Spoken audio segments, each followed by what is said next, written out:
Hello अस्सलाम वालेकुम and welcome to this new lecture. तो इस लेक्चर में हम क्लास रेप्टिलिया को डिस्कस करेंगे। प्रीसीडिंग लेक्चर्स में हम फाइलम को डेटा पढ़ते हुए आ रहे हैं, तो सुपर क्लासेस फाइलम्स वगैरह हमने पढ़ लिए हैं और क्लास स्पाइसिस भी, क्लास एम्फीबिया भी हमने कवर कर लिया है। अब जो है हम क्लास रेप्टिलिया को पढ़ने जा रहे हैं। तो बेसिकली जो रेप्टिलिया है, रेप्टिलिया का जो वर्ड है वो बेसिकली रेप्टिस लैटिन वर्ड है, लैटिन वर्ड से निकला है जिसका मतलब क्रॉल है। क्रॉल, टू क्रॉल और टू क्रीप। क्रीप का मतलब जो है जैसे एक बच्चा होता है वो अपने हाथ और पाँव की मदद से चल फिर के जाता है, हाथ और पाँव की मदद से जो चलता फिरता है उसे क्रीपिंग कहते हैं। तो इस तरह की क्रीपिंग एक्शन से अगर कोई 4 लिम्स वाला ऑर्गेनिज़म चल रहा है या क्रॉल कर रहा है, बेसिकली रेंग रहा है, तो इस तरह के ऑर्गेनिज़म जो आते हैं, इस बेस पे क्लासिफिकेशन है तमाम ऑर्गेनिज़म्स की। कौन से क्लास के अंदर? रेप्टिलिया के अंदर। तो आपको इस क्लास के अंदर इस तरह के तमाम ऑर्गेनिज़म्स मिलेंगे। अब जिस तरह के ब्लिजर्ड्स वगैरह हैं, छिपकलियाँ हैं और मगरमच्छ हैं, स्नेक्स हैं, क्योंकि रेंगते हैं या क्रीप करते हैं। नंबर ऑफ़ स्पीशीज़ की अगर आप बात करें तो 5000 स्पीशीज़ हैं। और स्केलेटन की अगर हम बात करें तो इनके पास एक्सोस्केलेटन मौजूद होता है। एक्सोस्केलेटन हम किस तरह याद रख सकते हैं? आप एक क्रोकोडाइल को इमेजिन करें। क्रोकोडाइल की जो बैक साइड होती है वो स्केली एपिडर्मिस से बिल्कुल भरी हुई होती है, ठीक। और अगर आप माइक्रोस्कोपिक स्ट्रक्चर जानना चाहते हैं तो जो एक्सोस्केलेटन होता है इन रेप्टाइल्स के पास, जैसे कि मगरमच्छ की हमने अभी बात की, तो बेसिकली ये जो एक्सोस्केलेटन होता है ये केराटिन प्रोटीन से बना हुआ होता है। इसके अलावा जो है इनके पास वही सेम कैरेक्टर है। 4 लेग्स होते हैं, टेट्रापोडा से ताल्लुक़ रखते हैं क्योंकि क्लास रेप्टिलिया वाले। तो इनके पास 4 लेग्स होंगे या 2 पेयर्स की शक्ल में होंगे, upper limbs and lower limbs. और इनके पास भी सेम कैरेक्टर है of pentadactyls limbs. Pentadactyl means again 5 fingers. Except snakes, सिर्फ स्नेक्स ऐसे जानदार हैं इस क्लास रेप्टिलिया से ताल्लुक़ रखते हैं लेकिन इनके पास लिम्स नहीं है। बाकी क्रॉलिंग एक्शन इनके पास सब मौजूद हैं, तो इसलिए ये क्लास रेप्टिलिया का हिस्सा है।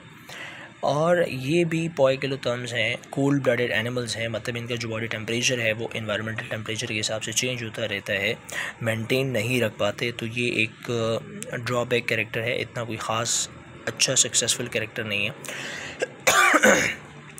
रिप्रोडक्शन की अगर आप बात करो तो इनके पास जो फर्टिलाइजेशन होती है, ये रिप्रोडक्शन लिखना नहीं चाहिए था, ये फर्टिलाइजेशन कर देना।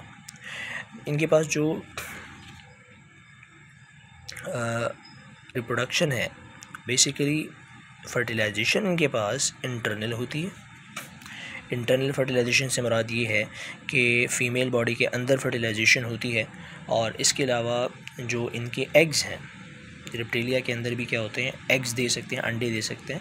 तो इनके जो एग्स हैं वो एक हार्ड और लेदरी कवरिंग से प्रोटेक्टेड होते हैं। लेदरी का मतलब यहाँ पे चमड़ा नहीं है, लेदरी का मतलब है फ्लेक्सिबिलिटी को शो कर रहे होते हैं, क्योंकि इनके एग्स जो है वो फ्लेक्सिबल होते हैं। और क्योंकि इनके पास आउटर शेल मौजूद है तो इनके जो एग्स हैं वो एम्फीबियंस के मुकाबले में थोड़े से प्रोटेक्टेड हैं।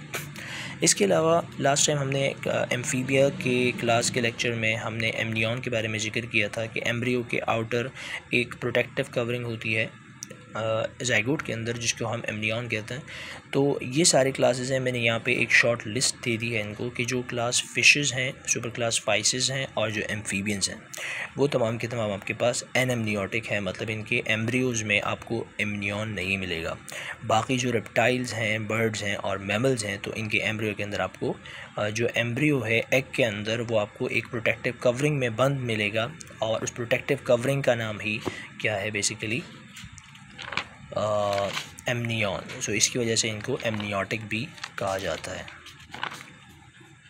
इसके बाद अगर हम मज़ीद आगे चलें, बात करें तो जो यॉक है इनके एग्स के अंदर वो अबंडेंट क्वांटिटी में, लार्ज क्वांटिटी में मौजूद होता है, जिसकी वजह से इसका जो एम्ब्रियो है उसको काफ़ी टाइम तक खुराक मुयस्सर रहती है, खुराक मौजूद रहती है, जिसकी वजह से वो एम्फीबियन से काफ़ी गुना अच्छे तरीके से ग्रो कर सकता है, डेवलप कर सकता है। So they don't need water for reproduction, therefore called successful land vertebrates.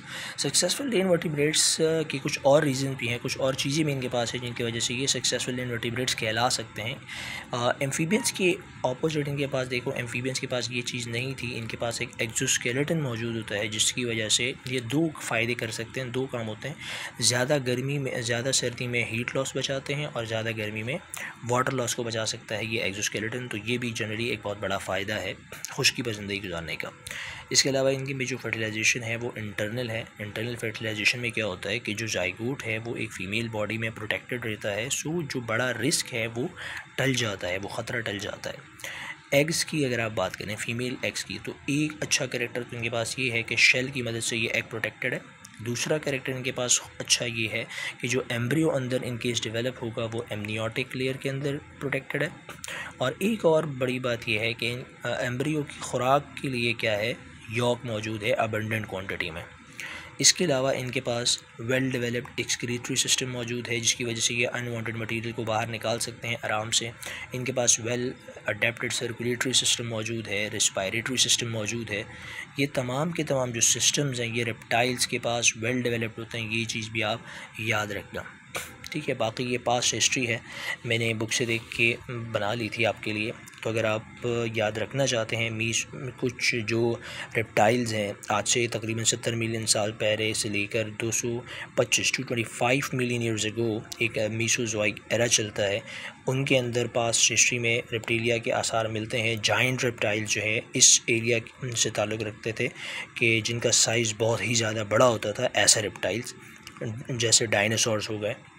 तो ये हो गए आपके ब्रोंटोसॉर्स एंड टायरानोसॉर्स, डायनासोर्स की टाइप्स हैं। ये सारे आपके इस तरह के एरा में मौजूद थे और ये भी रेप्टाइल्स कंसिडर किए जाते थे अपने टाइम के।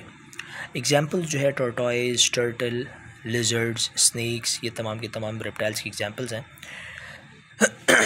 अच्छा, अगर हम स्नेक्स के पॉइजन्स की बात करें, पॉइजन्स का मतलब जहर होता है। कुछ स्नेक्स ऐसे हैं जो जहरीले होते हैं, उन्हें पॉइजनस कहा जाता है, और कुछ जो जहरीले नहीं हैं उन्हें नॉन पॉइजनस कहा जाता है। तो अभी हम फ़िलहाल सिर्फ पॉइजनस का जिक्र करेंगे। पॉइजन जो इनके पास होता है उसे विनोम कहा जाता है, बेसिकली जहर कहा जाता है। इनका जो जहर है वो बेसिकली इस तरह के फंक्शंस परफॉर्म कर सकता है, इस तरह के हार्मफुल फंक्शन परफॉर्म करके अपने असर दिखा सकता है। या तो एक जहर जो है वो हीमोटॉक्सिक होगा, हीम मीन्स ब्लड, तो ये जिस तरह का जो टॉक्सिन है, जो विनोम है, वो ब्लड को नुकसान पहुंचाएगा। और न्यूरोटॉक्सिक, न्यूरो से आप सबको पता है दिमाग से लेना देना है, नर्वस सिस्टम से लेना देना है, तो ये नर्वस सिस्टम को ख़राब करेगा। और मायो का मतलब होता है मसल, MYO, सो ये मसल सेल्स को क्या कर देगा, पैरालाइज कर देगा या बहुत ज़्यादा डैमेज कर देगा। तो इस तरह के अलग अलग टाइप के विनोम्स होते हैं अलग अलग तरह के स्नेक्स के पास। पाकिस्तान के अंदर जो स्नेक्स मौजूद हैं और उनका जो जहर जिस तरह से काम करता है, मैंने इसकी क्लिस्ट बना दी है।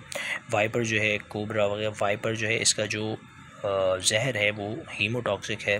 कोबरा हो गया, आपका क्रॉस हो गया, पाइथन हो गया, ये तमाम के तमाम क्या है, न्यूरोटॉक्सिक है। और जो समुद्री सांप है, सी स्नेक्स हैं, उनका जो जहर है वो ज़्यादातर आपको मायोटॉक्सिक मिल रहा होता है, मसल पेन या मसल पैरालिसिस वाला। Venom is injected in the body by there teeth. इनके पास जो टीथ होते हैं वो बेसिकली केनाइन्स होते हैं और वेल डेवलप्ड केनाइन टीथ्स होते हैं, जिनकी मदद से ये अपने जो जहर है अपना वो किसी भी शिकार के अंदर इंजेक्ट कर सकते हैं। So that's all for class reptilia. Next class में हम मज़ीद आगे पढ़ेंगे।